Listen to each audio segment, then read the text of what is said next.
Arizona basketball gets outclassed by Duke. What do we know about Arizona after this game? What do we know about Duke? And what does this mean for this squad going forward?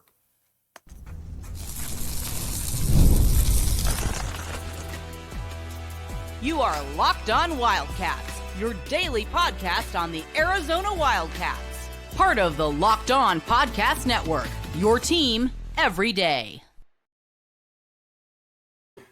Thanks for keeping it locked on Wildcats and making this your first listen of the day. I am your host, Mike Luke. Okay, now we are going to talk Arizona Duke in this post game and what exactly happened there. Now, first, Duke is just a more talented basketball team than Arizona.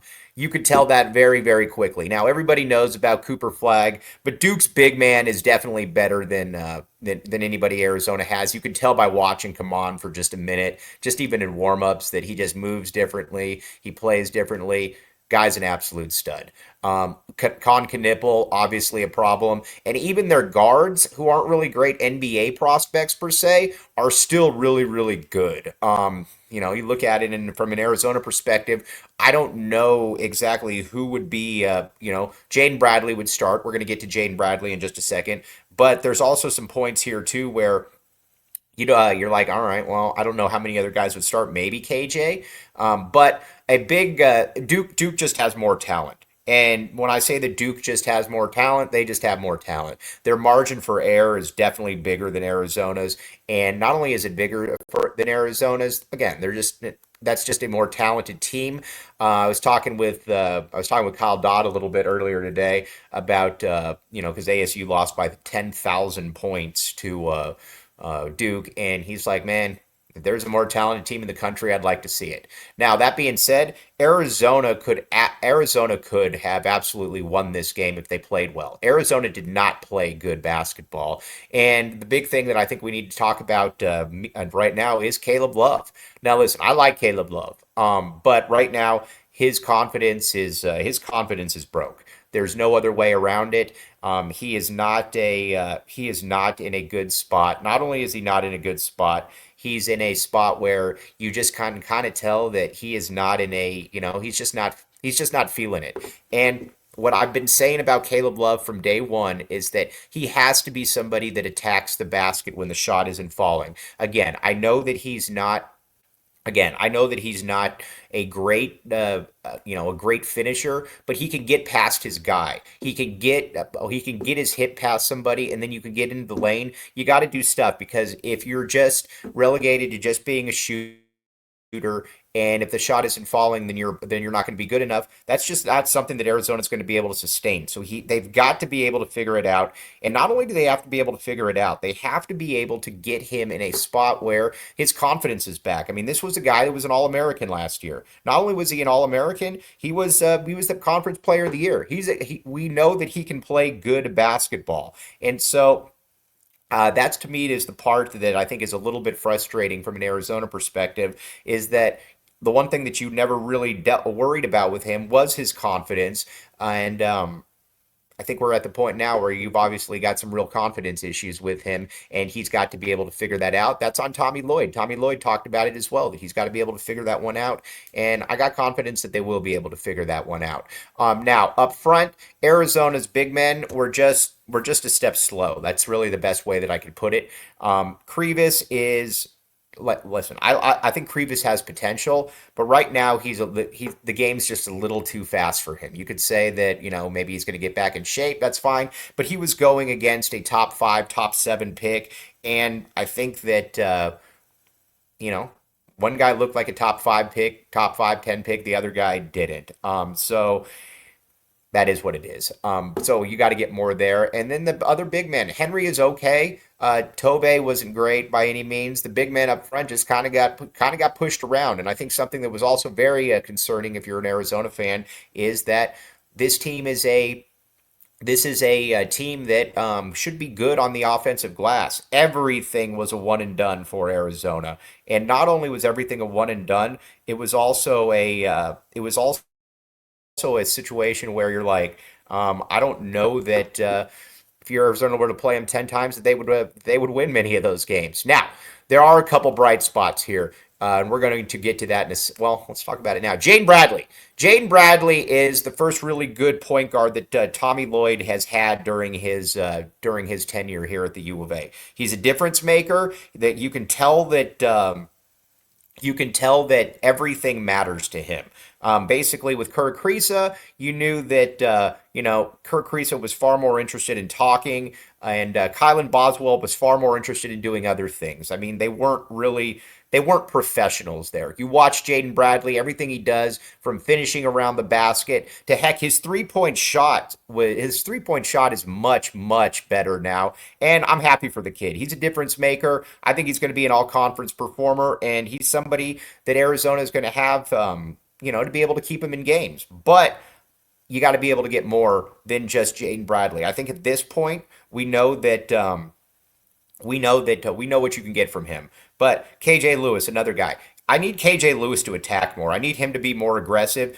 Arizona needs KJ Lewis to be an NBA caliber prospect, and so far we haven't seen that. So you got to be able to see that. Not only do you have to be able to see that, you have to be able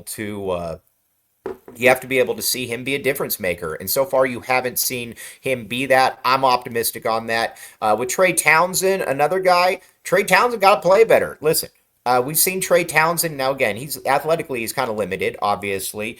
But with Trey Townsend, you just got to be able to get more. You got to be able to get more from him, and you haven't been able to get more from him. He's got to be a guy that's 12-6. At the bare minimum, he's got to be 12-6. And if he's 12-6, then Arizona's in good shape. But he can't be 6-4.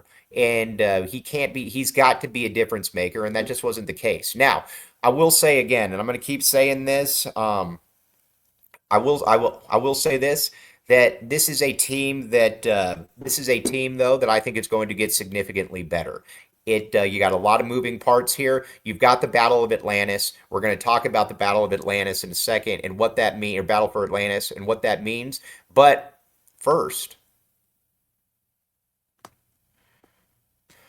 FanDuel, check it out. FanDuel. All right, all kinds of good stuff with FanDuel. Now, and I think with FanDuel, the best thing about it, too, is that you can put down $5 and you get $150 in free plays if you're a new customer.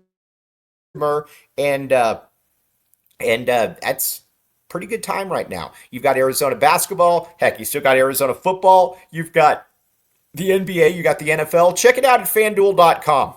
And again, you get $5, $150 back if you win and you're a new customer. So I think that that's kind of where it's at with FanDuel. Check it out. All kinds of really good stuff at FanDuel. Now, with FanDuel as well, you got a pick during the game where you're like, okay, I think this is going to hit.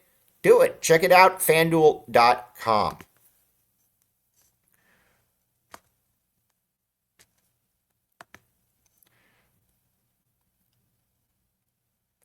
Thanks for keeping it locked on Wildcats and making this your first listen of the day. I am your host, Mike Luke. Okay, now let's talk about a little bit for the Battle for Atlantis. I think, and again, who knows, I could be totally wrong on this. I think Arizona's going to play well in Atlantis. I think that they're going to surprise some people, and I think we're going to be sitting back here in a week, and we're going to be like, oh, yeah, that was not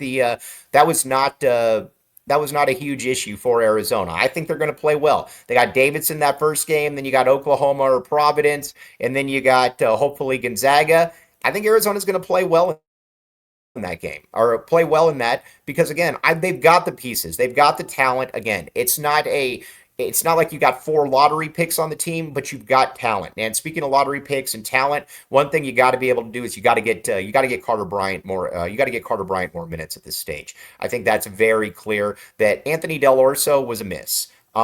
He can do some things from time to time. I'm okay with him from time to time, but I do think that he's a player that is just incredibly limited, and I think that's going to be a problem for this team, because defensively he's awful. When he's in the game, people know and they go at him immediately. And when they go at him immediately, it's also on the offensive side. When Duke was basically baiting Arizona to pass him the ball, and then they just rushed him, and he turned it over pretty much every time.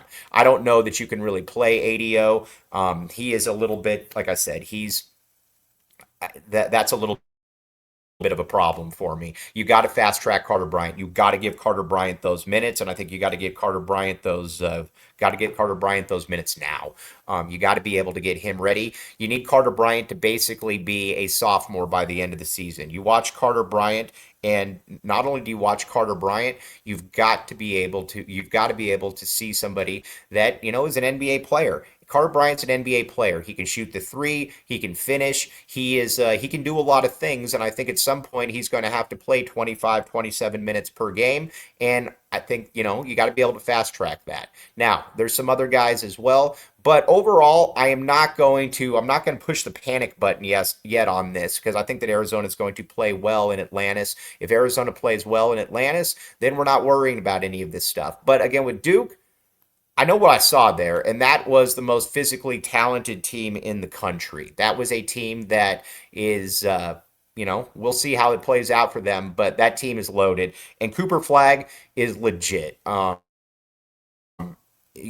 not sure that he won't lead the team in points, rebounds, assists, blocks, and steals. The game just comes super easy to him. He's 17 years old. He's just a absolute flag, or just an absolute flag, he's just a stud. And when the thing about him too is that he lets the game come to him. Arizona didn't really have anybody on him.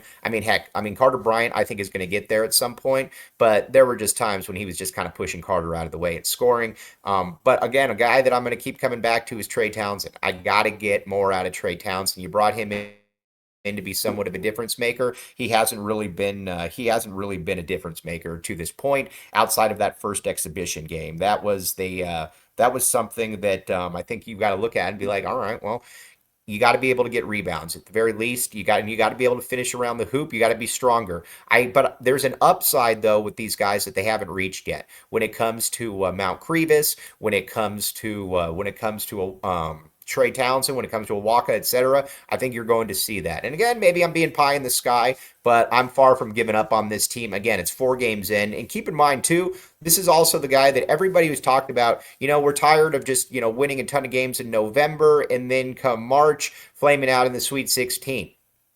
I get it. So maybe you go through the growing pains now to be able to get there. And that's where, and then at that point, maybe Arizona's in better shape. We will find out. But again, this is a very, very talented team that they just lost to, and it's a team that, quite frankly, is better than Arizona. We'll see how the season plays out, but I'm not giving up on them. Now, when it comes to Arizona against in Big 12 play, they're going to learn a lot from this game, and I think they're going to learn a lot in Big 12 play as well, because this is about to be a lot different, because you're going against teams in the Big 12 that are loaded across the board. They're physical, but once you hit the NCAA tournament, it's kind of like Jamie Dixon said, it's going to be difficult to ever win 5 or 7 games in a row in the Big 12 because of how talented the programs are. But I think this could be a very good learning experience for Arizona.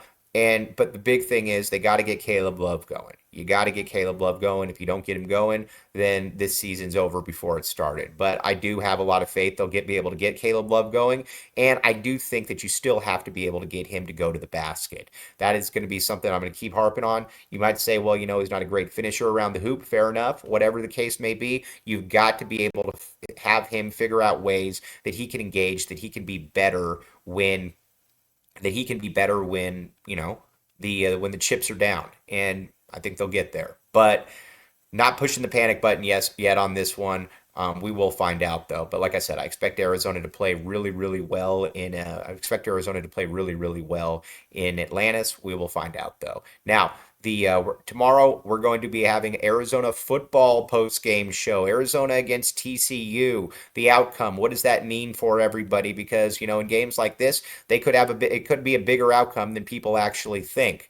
So we'll find that one out. But Arizona again gets outclassed by Duke. Duke was a better team, but I think that this Arizona team a month from now, because they got players that can get better. They got players that I think their roles will become more defined, will become a little bit more interesting as well. And again, I'm far from giving up on that team. We'll see how it does play out. And then you got a bunch of winnable games after Atlantis as well to kind of get back in the right feel of things. But on that note, though, very much appreciate you all making Locked On Wildcats your first listen of the day. I'm your host, Mike Luke. Bear down, back the A, and we will be back with you tomorrow.